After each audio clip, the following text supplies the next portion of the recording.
Thanks very much, Stuart. Thanks everyone for inviting me and coming to listen to this talk today. What I'm really going to focus on mostly is a project that we did a couple of years ago that was funded by the Lottery Health Board, where we were wanting to try and increase awareness around sleep and sleep apnea. So just a little bit of a summary and setting the scene a little bit. As Liz has already mentioned, obstructive sleep apnea, it's obviously a breathing condition that occurs during sleep. In adults, it does present a little bit differently to children, and it really is closure or restriction of the upper airway, resulting in increased respiratory effort, reduced oxygen levels, and arousal from sleep. That is a little bit different from paediatrics, where snoring tends to be the main indicator, and maybe a little bit more effort to breathe, but children don't tend to wake up quite the same overnight with the sleep apnea like the adults do. Who develops OSA? Well, again, this is a little bit different to the general paediatric population with obstructive sleep apnea. Factors that can reduce airway size are going to put someone at risk for developing obstructive sleep apnea. So fat deposits in the upper airway related to obesity is probably the primary reason for adults having obstructive sleep apnea. Certainly in our younger adult patients, large tonsils can still be an issue, as we see in children. Craniofacial changes can also be something that can cause obstructive sleep apnea to be more likely. In terms of symptoms and outcomes of obstructive sleep apnea in adults, again, like children, snoring is something that's present. But obviously with adults, they're able to describe perhaps a little bit more about their sleep themselves. So we tend to get some slightly different symptoms. Dry mouth and throat are often common. Some patients will complain of a morning headache. In terms of function during the day, there can be memory loss or people thinking they're getting a bit forgetful. Attention to detail is something that can also go a little bit astray. Daytime sleepiness is also something that's really important in obstructive sleep apnea for adults.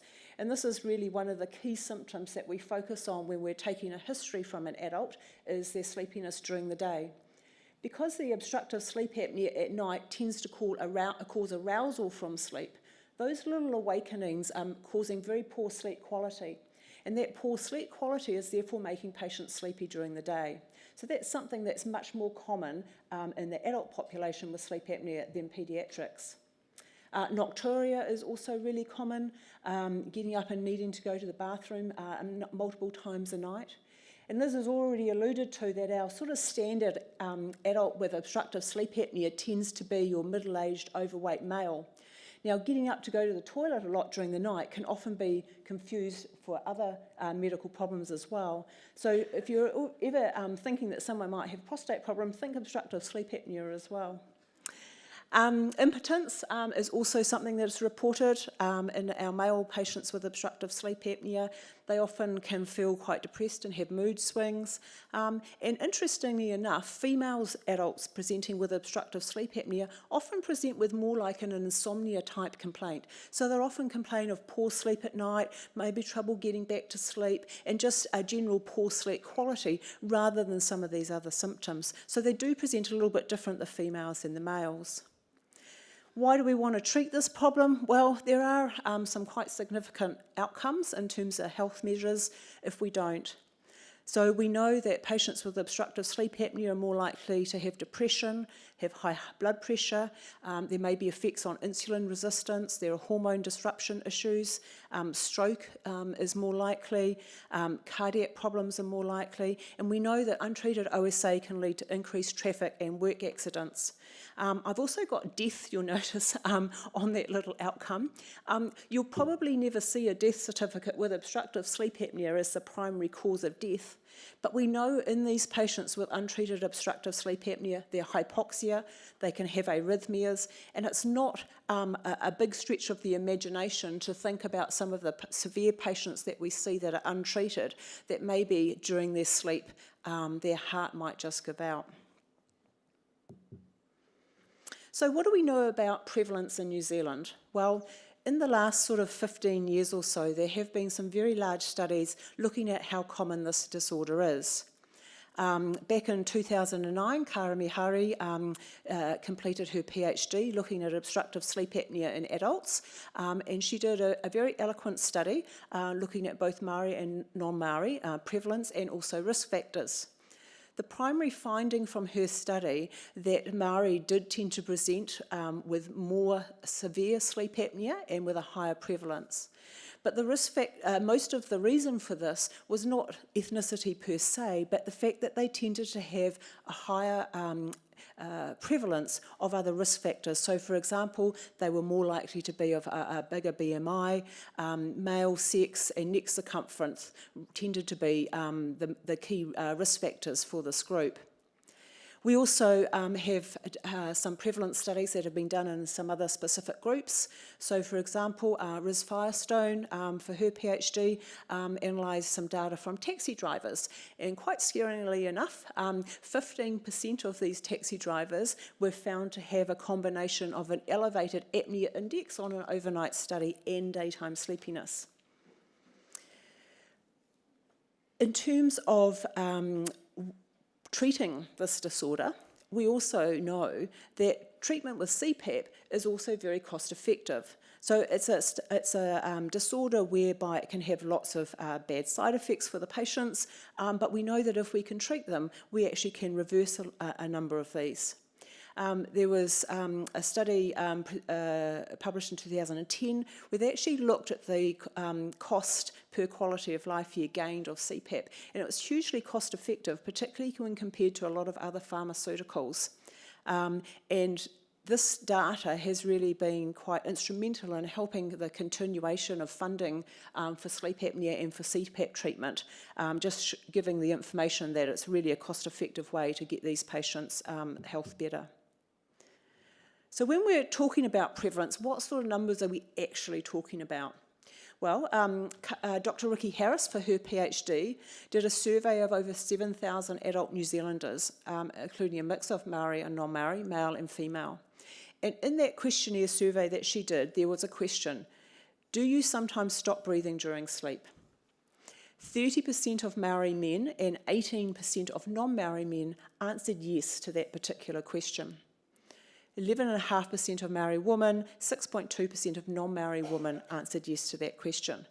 These are huge numbers. This is a large proportion of our population who may have obstructive sleep apnea.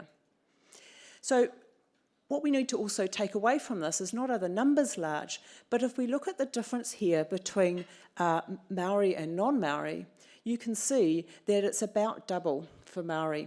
Okay, so they seem to be presenting with symptoms of this disorder twice as frequently as non-Māori from this survey.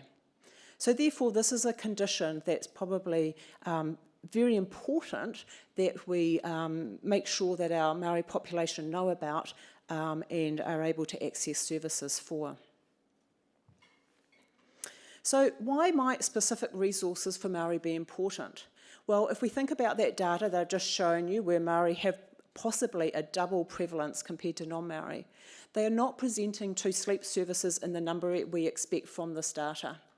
Okay, so in Wellington, our proportion of Māori adult patients is sitting somewhere around sort of between 15 and 20%. Okay, the majority of which are New Zealand Europeans. That should not be the number that we are seeing if that prevalence data is true. We should be seeing a significant number more of Māori compared to non-Māori. Now, also in a lot of the research that's been done in the last 10 years, it showed that there were significant access issues and inequalities when looking at sleep services for Māori. This is from the work from Ricky Harris. And so again, we need to really think about how we can improve this for this population when we know that the prevalence is so high. So for the project, we were looking at creating some education resources.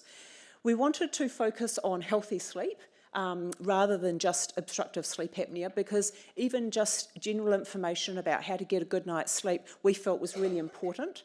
And of course, we want to try and be preventative and not just the ambulance at the cliff.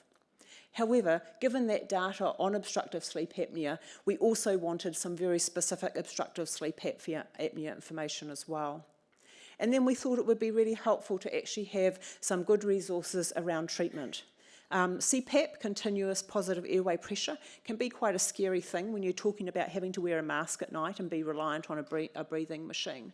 And so trying to take away some of the fears around that and make sure that it's explained in a way that people can understand what it's doing and why it's important, we thought would be very helpful.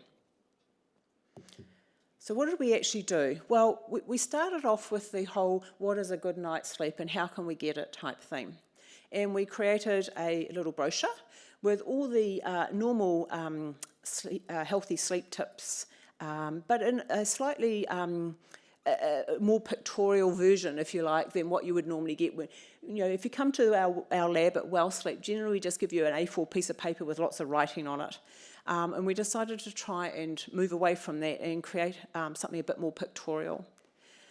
You'll notice that there are a few words of te reo on the poster. We did discuss whether in fact the whole thing needed to be in te reo, but it was felt that that was not necessary and that for initial purposes we would just start by using some key terms. We got some feedback on this. Thank you to the team at Kokiri Marae. And one of the things that was actually removed from the official initial version was about using your bedroom only for sleep. We originally had using your bedroom only for sleep and sex, but that was felt not to be at all appropriate for this population. And so that was, it was considered culturally insensitive, and we removed that from this particular poster. I should just say that the poster and the brochures and the video that I'm going to show you have been all made through use of lottery board money and are free for anyone who would like a copy. I'm more than happy to email you these resources to use in your own practice and give you a copy of the video as well. We also then just turned that into a brochure format, so something that rather than being on the clinic wall, patients could actually take away and take home and share at home. So when it came to focusing on OSA and CPAP, there's a couple of things we thought about. Firstly, what was the message that was most important to get across? What medium was best to transmit the message, and who was best to actually do this for our target population? So the messages that we felt were important to be contained in the next stage of our resource was that snoring was not normal, okay, that this indicated a potential problem, that overall sleep health is really important, and more specifically in terms of treatment, that CPAP can be quite life-changing. In terms of what medium was best to transmit this message, it was felt that the use of stories that people could relate to would be really important. We ended up using a video interview in an informal setting, and we used real people, so we used real patients who'd been through the process. These particular patients that were chosen to be part of the video had actually turned into real role models for their community. They had actually done so well and had felt so much better with life in general, they'd actually set up a community support group themselves to help other people who might be going through the same process. Their stories were a little bit different, but they shared many similarities, which I think is important in terms of trying to keep people on track. Some of the themes that they talked about during the video was how, before they knew what obstructive sleep apnea was and that they suffered from it, about how the snoring was normalised. Everyone did it on the marae, so therefore you were just part of the group that did that, and they didn't see it therefore as potentially something that could be detrimental to health. They talked about quality of life being poor, but perhaps they didn't quite recognise that at that particular stage before they had been diagnosed. They talked about work being affected, the family relationships being affected. They admitted to being a bit scared about this term, OSA, apnea, CPAP, all these acronyms that were suddenly thrown about them. They didn't really understand what obstructive sleep apnea was. They talk about their embarrassment of treatment use. you know, having to plug yourself up to the machine every night. You know, do they take it to the marae for the weekend or not? And if they do, you know, that they hide it under a blanket for the first few nights and until, you know, they were a bit more comfortable in that environment. But overall, the main message that these role models give from the video is that while it takes time, it's totally worth it in terms of being treated for obstructive sleep apnea. So this is John and Toots, and these were our two video participants. They had been diagnosed through Tawhiri DHB in Gisborne, and had both come to the clinic from slightly different presenting issues. Falling asleep at the wheel was one particular issue. Family relationships was another biggie. But they have real good quality stories, and that, you know, this was not a straightforward thing for them. And I think that when you talk to your patients with obstructive sleep apnea, it's very rare that someone just picks it up the first night, uses it for 8 hours and feels great, I'm done, perfect, don't need to ever see you again. Okay, they talk about the fact that, you know, they had, one of them had the machine at home for 3 months before he even took it out of the bag. He realises now that was a stupid thing to do. But, you know, it took a bit of time. It took encouragement from the health team around him, following up and making sure that the support was there for that entire time was really important. Some of the things I think that makes the video interview quite New Zealand specific is some of the references that we used. So we started off with a sort of a cultural introduction of the participants. The sort of things that they refer to during the video include Shortland Street. I mean, you know, who wouldn't refer to Shortland Street? I have to say they actually referred to it as falling asleep when Shortland Street came on every night. So, they talk about obviously being at the marae, whānau, having a feed, being, you know, CPAP treatment being mean, talk about being an Energizer bunny, cousin bro. So it's very New Zealand based. I don't know if any of you have looked at some of the videos that are available online.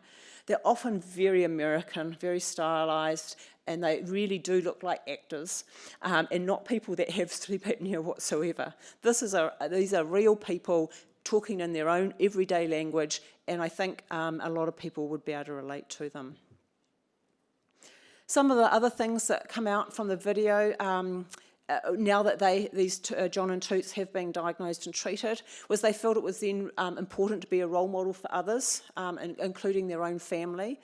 They also recognised, though, the need for support from health services. So Tui Te Ora is the long-term conditions support group in Gisborne, and they're fantastic, really. You know, they really get involved with their patients, and you know, with John, who kept his machine in the cupboard for 3 months, they didn't give up on him.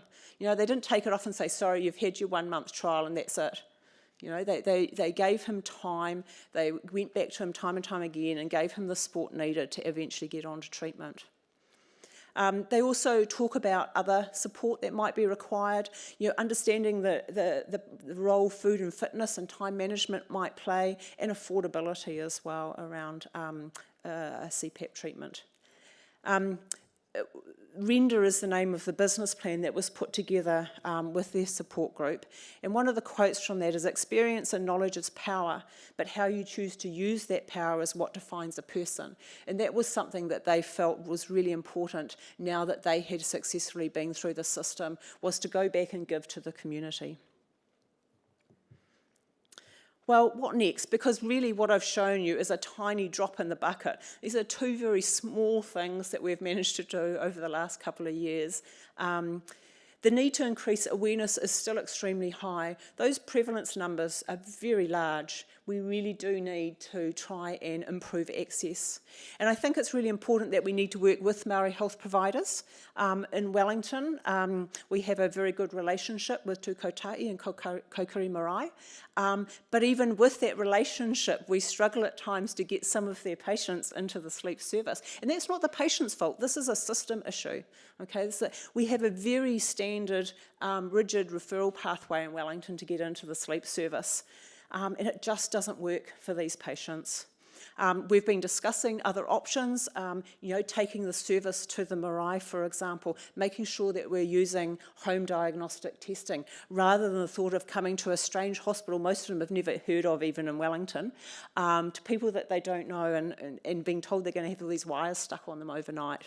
So trying to create something that is more understandable, that's within their own community, I think is really important. And hopefully our next lot of resources will be informed by us able to actually start that type of service. And I look forward to doing that hopefully in the next 12 months or so with the team. I'd just like to acknowledge, obviously, our Lottery Health Grant who helped this get up and running. Tū Kotahi and Kokiri Marae in particular, Cheryl Davies, who is always available for advice whenever I need it. Hauora Tarawhiti and the Tui Te Ora Long-Term Conditions Unit, and of course John and Toots, who are the star of our little video. Thank you.